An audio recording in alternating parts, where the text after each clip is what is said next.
जनाब जावेद चौधरी साहब अपने कालम PIA को दफ नहीं कर दे में लिखते हैं, स्विट्जरलैंड से वापसी पर मैं एक दिन के लिए पेरिस रुका। शिमाइल मेरा बेटा भी मेरे साथ था। हमने पूरा दिन एक दूसरे के साथ गुजारा, ईरानी खाना खाया, काफ़ी पी, शांज़ेलीज़े पर बारिश में वॉक की और मुद्दत बाद एक दूसरे के साथ कमरा शेयर किया। हम एक दूसरे की कंपनी में रहे और आप यकीन करें ये हमारी ज़िंदगी के बेहतरीन दिनों में से एक दिन था। पेरिस इस बार मुकम्मल तौर पर मुख्तलिफ था। फ्रांस भी यूरोप के दूसरे मुल्कों की तरह तवानाई के खौफनाक बहरान का शिकार है। मैंने पेट्रोल पंप्स पर 4 किलोमीटर लंबी लाइनें देखी। लोग पेट्रोल खरीदने के लिए 2-2 घंटे गाड़ियों में बैठे रहते हैं और जब उनकी बारी आती है तो पता चलता है पेट्रोल ख़त्म हो चुका है। पेरिस की सड़कें वीरान होती चली जा रही हैं। अब ट्रैफिक ब्लॉक नहीं होती। साल के शुरू में शांज़ेलीज़े से चार्ल्स डिगाल एयरपोर्ट का फासला 1.25 घंटे में तय होता था। ये अब सिमट कर 20 मिनट रह गया है। पार्किंग के लिए भी 5-5 चक्कर लगाने पड़ते थे, लेकिन अब आप किसी भी पार्किंग में चले जाएं आपको जगह मिल जाएगी। रेस्टोरेंट, काफ़ी शॉप्स, बार्स और डिस्कोज भी वीरान होते जा रहे हैं। पेरिस के आधे से ज़्यादा रेस्टोरेंट बंद हो चुके हैं और हुकूमत संजीदगी से दिन 12 बजे से 2 बजे तक 2 घंटे लोड शेडिंग इंटरनेट बंद करने की प्लानिंग कर रही है। हुकूमती सर्वे के मुताबिक लंच टाइम के वक्त लोग दफ्तरों में कंप्यूटर और लाइट्स ऑन छोड़ जाते हैं, जिससे बिजली के निज़ाम पर दबाव पड़ता है। लिहाजा अगर 12 से 2 बजे तक लोड शेडिंग कर दी जाए तो बिजली की 30% बचत हो जाएगी। दूसरा 7.5 करोड़ आबादी के घरों में 3.5 करोड़ इंटरनेट डिवाइसेस हैं। हुकूमत अगर दिन में 2 घंटे के लिए इंटरनेट बंद कर दे तो भी बिजली की 40% बचत होगी, क्योंकि इस दौरान इंटरनेट डिवाइसेस, टेलीविजन्स और स्मार्टफोन्स बंद हो जाएंगे और यूं बिजली बच जाएगी। हुकूमत 2022 की सर्दियों को खौफनाक सर्दी भी डिक्लेयर कर रही है। क्यों? क्योंकि इस साल हुकूमत अवाम को गैस फराहम नहीं कर सकेगी और यूं आधे मुल्क के हीटिंग सिस्टम बंद हो जाएंगे। मुल्क में इस वक्त जलाने की लकड़ी, इलेक्ट्रिक ब्लैंकेट्स, मिट्टी का तेल और मोमबत्तियां नापैद हो चुकी हैं। लोगों ने एहतियातन टार्चेस खरीद ली हैं। खुराक का ज़ख़ीरा भी किया जा रहा है और लोग घरों में ऐसे कमरे भी बना रहे हैं जहां सर्दी से ज़्यादा बचा जा सकता है। बिजली, गैस और पेट्रोल की कीमतों में बेतहाशा इजाफा हो चुका है। आम छोटे से घरों में बिजली का बिल 40 यूरो से 200 यूरो और गैस 60 यूरो से 150 यूरोज़ हो चुकी है। रेस्टोरेंट बंद हो रहे हैं और फास्ट फूड के बिजनेस में इजाफा हो रहा है। टमाटर 90 सेंट से 3.5 यूरो किलोग्राम हैं। आटा और कुकिंग ऑयल मिल नहीं रहा। प्राइवेट ट्रांसपोर्ट के किराए 3 गुना बढ़ चुके हैं। पब्लिक ट्रांसपोर्ट पर दबाव में इजाफा हो गया है और गाड़ियों की खरीदो फरोख्त तकरीबन बंद हो चुकी है।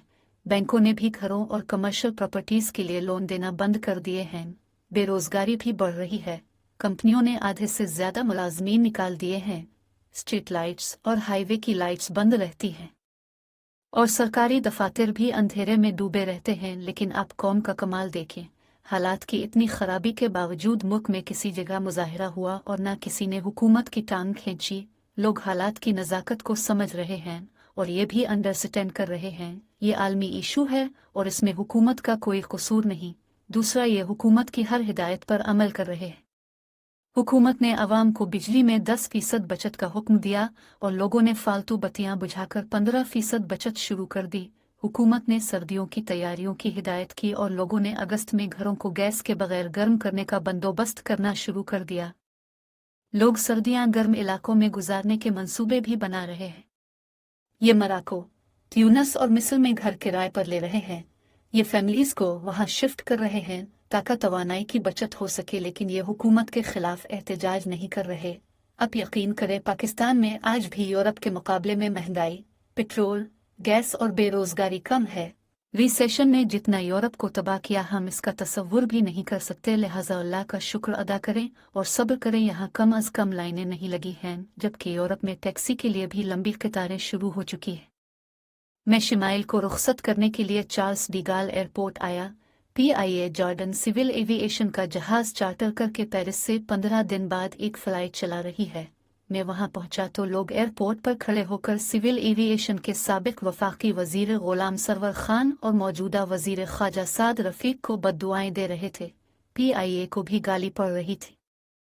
गुलाम सरवर खान ने 24 जून 2020 को कौमी असेंबली में फरमाया था, पाकिस्तान के 30% पायलट्स की डिग्रियां और लाइसेंस जाली हैं और उनमें से ज़्यादातर ने अपने फ्लाइंग आवर्स भी पूरे नहीं किए।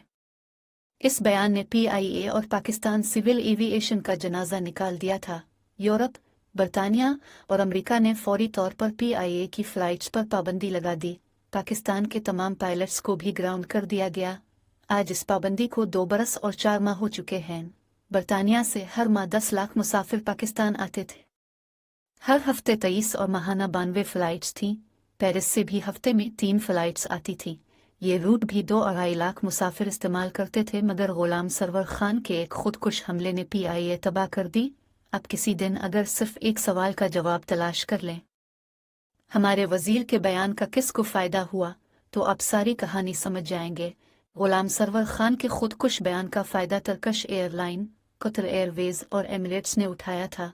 एक बयान ने पाकिस्तान के तमाम मुसाफिर एक ही दिन में इन एयरलाइंस की झोली में गिरा दिए और ये एयरलाइंस अब मनमांगे दाम लेकर भी मुसाफिरों को जलील कर रही हैं और फासले भी बढ़ रहे हैं। PIA जो टिकट लाख रुपए में देती थी, ये एयरलाइंस वो टिकट 2.5-3 लाख रुपए में बेच रही हैं और 6 घंटे का सफ़र भी 14 घंटों में तय होता है। लिहाजा फ़ायदा किसको हुआ? सिविल एविएशन और PIA को अरबों रुपए का नुकसान हो गया, लेकिन हमने गुलाम सरवर खान को बुलाकर पूछने की जसारत तक नहीं की। PIA ने दिन रात एक करके EASA European aviation safety agency के 99% अहदाफ पूरे कर लिए हैं, मगर मामला सिविल एविएशन के हाथों में फंसा हुआ है। ये आज तक अपने SOPs फाइनल नहीं कर सकी। शायद ख्वाजा साद रफ़ीक के पास इतना भी वक्त नहीं कि ये यूरोप में अच्छा वकील ही कर ले, ये अपने सिफारत खानों ही को एक्टिव कर ले या फिर ज़ाती मिन्नत तरले से ये पाबंदी उठवा दे ताकि कौमी सरमाया भी बच जाए, मुसाफिर भी सिक का सांस लें और मुल्क के मुंह पर लगा दाग भी धुल जाए। हम आखिर कब तक दूसरे मुल्कों के पुराने जहाज़ किराए पर लेकर गुजारा करते रहेंगे? मैंने 15 अक्टूबर को अपनी आंखों से एयरपोर्ट की हालत देखी। फ्रांस ने हमें टर्मिनल 3 पर फेंक दिया है। ये इंतहाई गरीब मुल्कों की गरीब तरीन एयरलाइंस की आखिरी आरामगाह है। जॉर्डन एविएशन का जहाज़ और अमला दोनों फारिग थे। जहाज़ ने शाम 5 बजे उड़ना था, लेकिन जहाज़ का टायर ख़राब निकला और मुसाफिर 5 घंटे एयरपोर्ट और जहाज़ में खार होते रहे और उसके बाद फ़्लाइट कैंसिल हो गई। मुसाफिरों ने एयरपोर्ट पर शोर शुरू कर दिया। PIA का अमला फरार हो गया। अगले दिन सुबह 9 बजे की फ़्लाइट अनाउंस हुई। मुसाफिर सुबह 7 बजे दोबारा एयरपोर्ट आए, लेकिन काउंटर्स पर स्टाफ ही नहीं था। ये फ़्लाइट भी 12:30 बजे रवाना हुई। इस फ़्लाइट के ज़रिए इस्लामाबाद से भी मुसाफिरों ने पेरिस आना था, लिहाजा यहाँ भी सूरत हाल पेरिस से मिलती जलती थी। चुनांचे आप खुद अंदाज़ा कीजिए, क्या इन हालात में मुल्क चल सकता है? मेरी ख्वाजा साद रफ़ीक से दरख्वास्त है, आप गुलाम सरवर खान के खिलाफ गैर जानिबदार इंक्वायरी शुरू कराएं और यूरोप में बैठकर PIA से ये पाबंदी भी ख़त्म कराएं। यूरोप में बेशुमार बासर मुहिब वतन पाकिस्तानी मौजूद हैं। ये MP भी हैं और आला सरकारी मुलाजमतों पर भी हैं। आप उनकी मदद लें, केस लड़ें, यूरोपियन सिविल एविएशन की शराइत पूरी करें और ये पाबंदी ख़त्म कराएं। मलिक इन दागों के साथ सरवाइव नहीं कर सकेगा, और अगर ये मुमकिन नहीं तो फिर PIA को हमेशा के लिए दफन कर दे ताकि ये रोज़ रोज़ की बिक बिक ख़त्म हो। मेरी एक और दरख्वास्त भी है। फ्रांस में लुई पास्चर रिसर्च सेंटर है। यह हर साल सैकड़ों अमराज पर रिसर्च करता है। पाकिस्तान में हर किस्म के अमराज खौफनाक हद को छू रहे हैं। हम अगर पाकिस्तान में लुई पास्चर इंस्टीट्यूट की ब्रांच खोल लें तो हम इंटरनेशनल रिसर्च का हिस्सा भी बन सकते हैं और अमराज पर भी काबू पा सकते हैं। इंडिया में 1907 में पास्चर इंस्टीट्यूट बना था, लिहाजा भारत अपनी ज़रूरत की अद्वियात खुद तैयार कर रहा है। हम भी बड़ी आसानी से ये कर सकते हैं। फ्रेंच एम्बेसी इन मामलात में बहुत हमदर्द है। ये पाकिस्तान में काम करना चाहती है। आप इसकी मदद लें और मुल्क में लुई पास्चर इंस्टीट्यूट बनाएं। आखिर ये काम भी तो किसी ने करने हैं। क्या इनके लिए भी हमें नया मुल्क बनाना पड़ेगा और दोबारा जन्म लेना होगा? आखिर में चैनल को लाइक और सब्सक्राइब करना ना भूलें।